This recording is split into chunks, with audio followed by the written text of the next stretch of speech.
ನಾರಾಯಣೀಯಂ ಅಧ್ಯಾಯ 51 ಅಘಾಸುರವಧವರ್ಣನಂ ಅತಿರುಚಿರ ಕದಾಚನ ವ್ರಜಶಿಶುಭಿಃ ಸಮಂ ಭವಾನ್ ವನಾಶನೆ ವಿಹಿತಮತಿಪ್ರಗೇತರಾಂ ಸಮಾವೃತೋ ಬಹುತರವತ್ಸಮಂಡಲೈಃ ಸತೆ मनैर्निरगमदीशजेमनैः कपीन्द्राय नमः।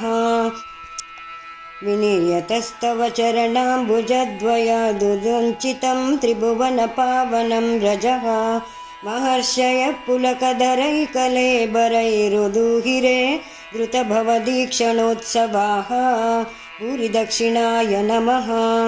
प्रचारयत्यविरलशाद्वले तले पशून् विभो भवति समं कुमारकैः अघासुरो न्यरुणदघाय वर्तनीं भयानकः सपदि शयानकाकृतिः सोमपाय नमः। महाचलप्रतिमतनोर्गुहानिभप्रसारित प्रतितमुखस्य कानने मुखोदरं विहरणकौतुकाद्गताः कुमारका किमपि विदूरगे त्वयि अमृतपाय नमः।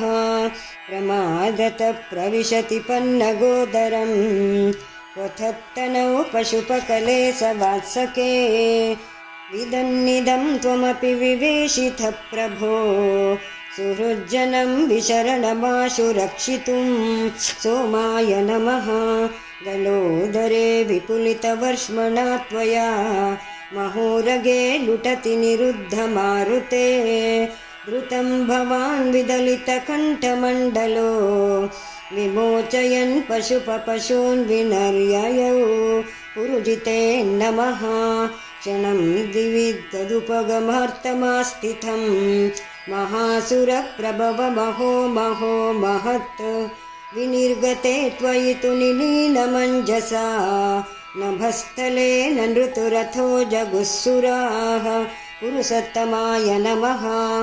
सविस्मयै कमलभवादिभिः सुरैरनुधृतस्तदनुगतः कुमारकैः दिने पुनस्तरुणदशामुपेयुषि स्वकैर्भवान् तनुत भोजनोत्सवं विनयाय नमः।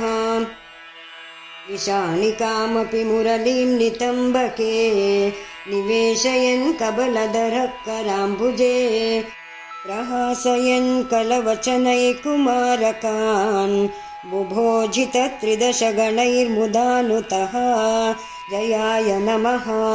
सुखासनं त्विह तव गोपमण्डले मकाशनात् प्रियमिव देवमण्डले इति स्तुतस्त्रिदशवरैर्जगत्पते मरुत्पुरी निलय गदात् प्रपाहि मां सत्यसन्धाय नमः। इति 51तम दशकं समाप्तं। नारायण नारायण नारायण नारायण नारायण नारायण।